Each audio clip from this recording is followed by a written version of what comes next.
इस वीडियो में हम ये देखेंगे कि हम लिफ्ट के लिए प्रिपेयर कैसे करें या फिर हम लिफ्ट को क्रैक कैसे करें 3 महीने में। ठीक है, मैं आज है 30 अक्टूबर और मैं आज ही डाल दूंगी और मैं नवंबर से लेकर जनवरी तक का प्लान बता दूंगी। और फरवरी के दिन मैं काउंट नहीं कर रही क्योंकि कभी कभी बीच में कुछ भी हो जाता है, जैसे तुम्हारी तबीयत खराब हो जाती है तो 3-4 दिन मैंने इसको हटाकर बोला है, तो तुम इसको देखना और वीडियो के आखिर तक देखना तो बहुत यूजफुल होगा। और डिस्क्रिप्शन में PDF है, उसको देख लेना, वो स्टडी प्लान है। अगर तुम्हारा कुछ भी नहीं हो रखा तो तुम्हें कैसे करना चाहिए और कैसे पढ़ना चाहिए। ठीक है, अब हम स्टार्ट करते हैं। सबसे बड़ी चीज़ देखो, मैं तुम्हें डरा नहीं रही, पर लेट तो तुम हो तो तुम्हें लगना पड़ेगा। ठीक है, अब सबसे पहले क्या करो, अभी के अभी वीडियो को रोको। ठीक है, stop this video right now.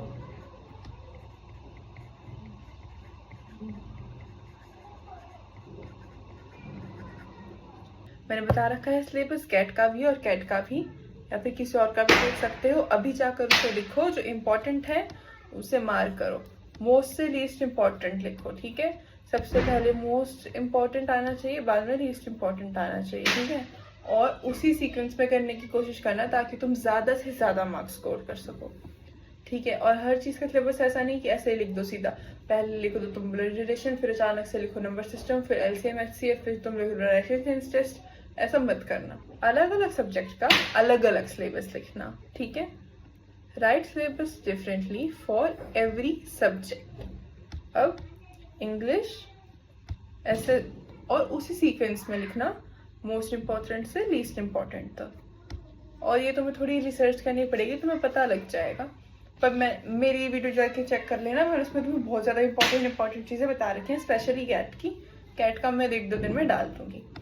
फिर जनरल नॉलेज का भी ऐसे, करंट अफेयर्स का ऐसे, लॉजिकल रीजनिंग, कैट और मैथ्स का भी ऐसे ही।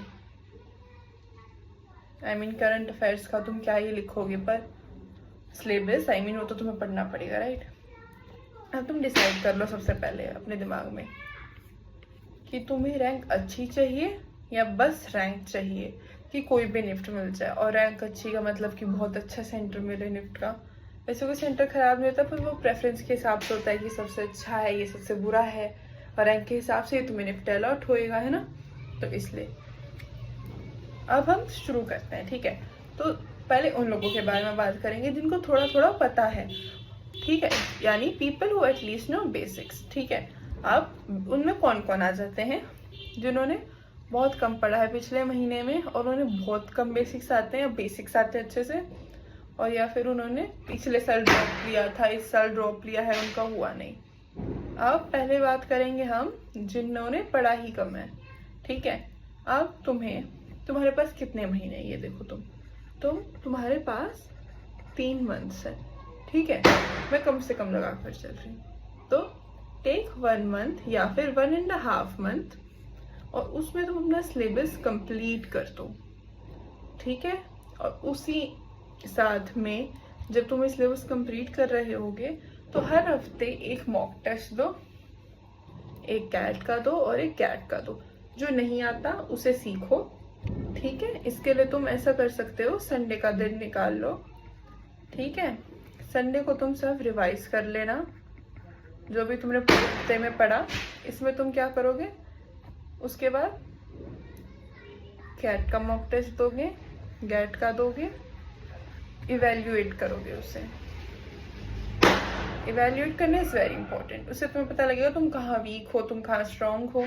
जो नहीं आता उसे करने की कोशिश करना, और प्रेजेंटेशन देखना कि अगर मान लो तुमने कैट का क्वेश्चन करा तो उसमें तुम्हारे मार्क्स कहाँ कटे, क्या तुम्हारे प्रेजेंटेशन में कटे, तुम्हें क्वेश्चन ही गलत अटेम्प्ट कर दिया, या फिर कैट में हमेशा याद रखना, क्वेश्चन हमेशा अच्छे से पढ़ना। बहुत लोग गलत भी पढ़ लेते हैं क्वेश्चन और उससे उनके मार्क्स कट जाते हैं।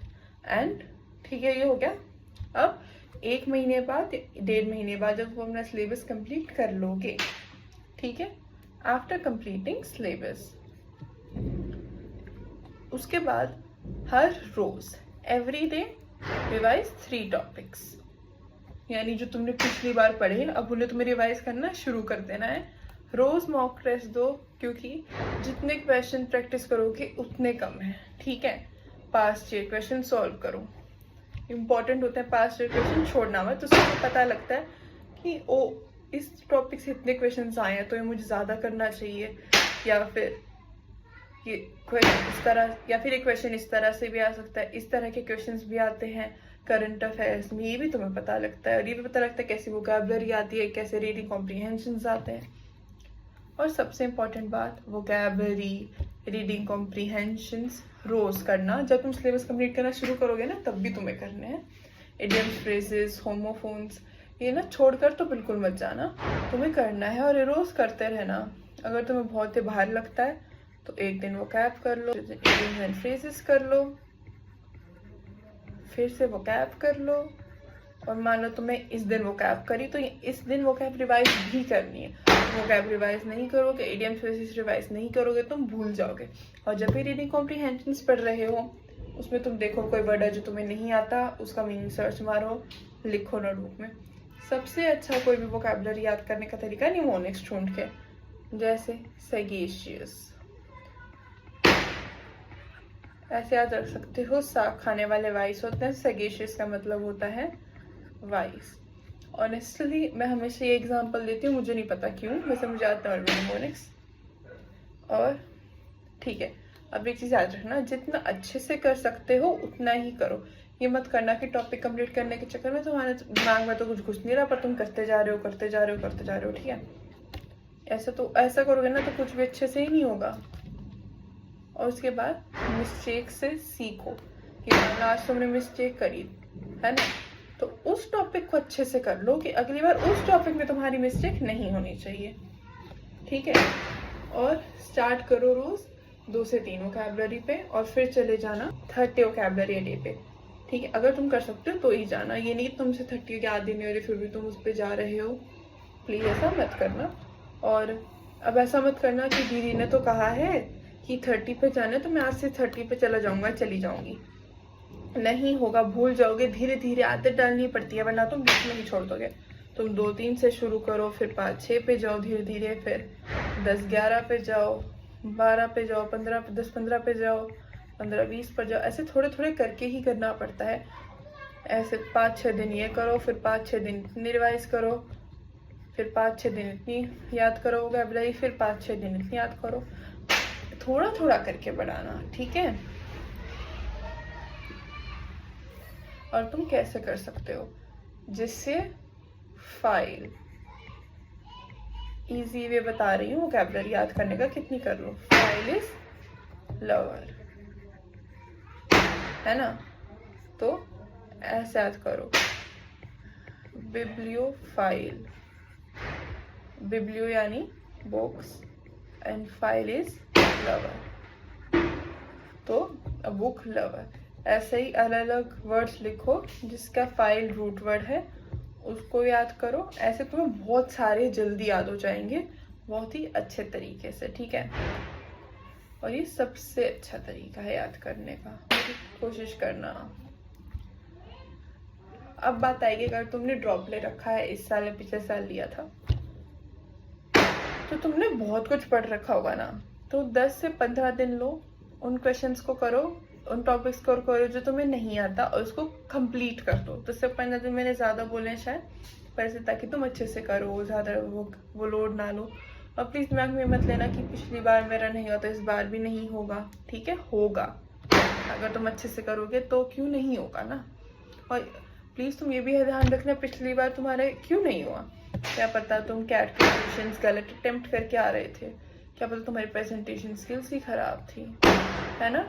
तो इसलिए उस पर ध्यान दो। वोकैब, रीडिंग कॉम्प्रीहेंशंस करनी है, खुद को डाउट मत करो, तुम कर लोगे, ठीक है। Don't doubt yourself, you will do it, and don't be over confident too, over confident भी मत होना। मैंने पिछले साल भी पढ़ा था, इस साल भी पढ़ लिया, अब तो मैं कर ही दूंगा या कर ही दूंगी, मत होना ऐसे। जब तुमने सिलेबस कंप्लीट कर लिया, उसके बाद ये चीज़ें हैं जो तुम्हें रोज करनी है। एक पास्ट ईयर क्वेश्चन रोज करना है, ठीक है। 3 टॉपिक्स डेली रिवाइज करने हैं। 1 mock test every day CAT का, 1 mock test every day CAT का। रोज वोकैबुलरी जो पिछले दिन करी थी उसको रिवाइज करने हैं, आइडियम्स एंड फ्रेजेस, या 1 वर्ड सब्स्टिट्यूशन, रीडिंग मैं जब वोकैबुलरी बोलूँ तो उसमें one word substitution, idiom stresses, ऐसी सारी चीज़ें बोल रही हूँ मैं, तो ऐसे मत कहना कि आपने तो बस ये बोला था वोकैबुलरी करने के लिए।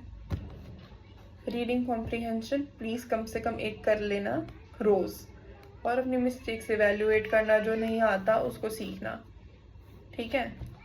People who don't know basics, अब उन पे आते हैं कि तुम अभी सोच रहे हो कि अभी से करूँगी क्या करूँगा तो हो जाएगा, तो उनके लिए चीज़ है, तुम्हें बहुत मेहनत लगानी पड़ेगी, ठीक है। पूरे दिन लगना पड़ेगा, पूरे दिन अच्छे से लोगोगे फुल कंसंट्रेशन के साथ, तो हो जाएगा, मैं कह रही हूँ, ठीक है। अब तुम्हें उन टॉपिक से लड़ना स्टार्ट करना है, अभी तुम्हें उन टॉपिक्स से स्टार्ट करना है जो बहुत बार पूछे गए हैं, यानी इम्पोर्टेंट है और वो ज़्यादा मार्क्स कैरी करते हैं, जैसे LCM एंड HCF। उसके बाद तुम्हें अपना कॉन्फिडेंस बूस्ट भी करना है, चीज़ याद रखना। तो शुरू में उस चीज़ से करो जो टॉपिक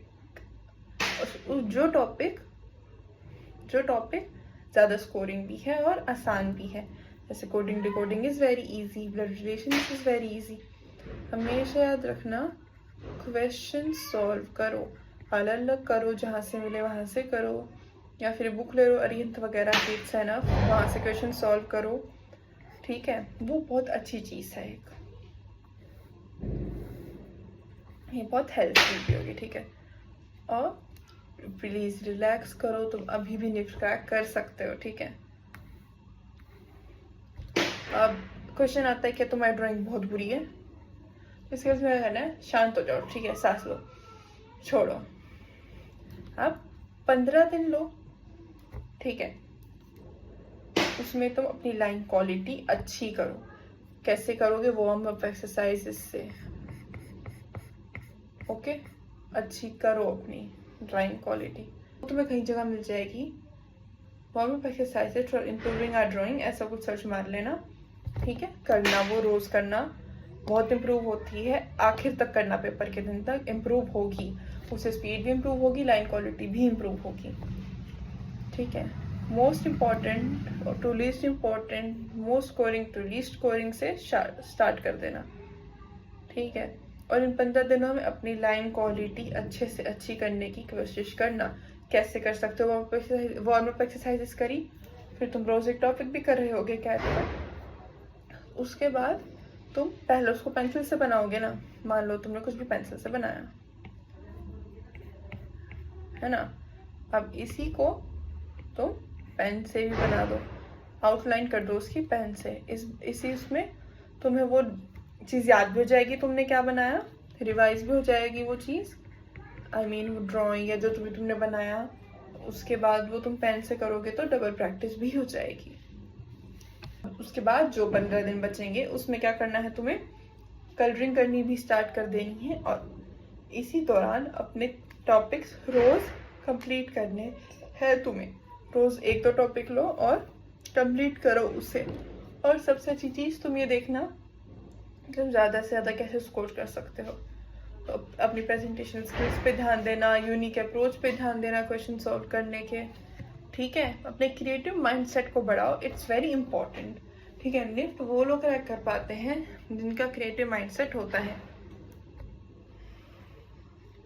अब 1 महीना हो गया ना, उसके बाद प्रीवियस ईयर क्वेश्चंस करने सॉल्व करो, स्टार्ट करो, ठीक है। उसके बाद मॉक टेस्ट दो, अपने वीक एरियाज पे काम करो, और जो तुम्हारे टॉपिक्स बच गए ना वो साइड बाय साइड करते रहो।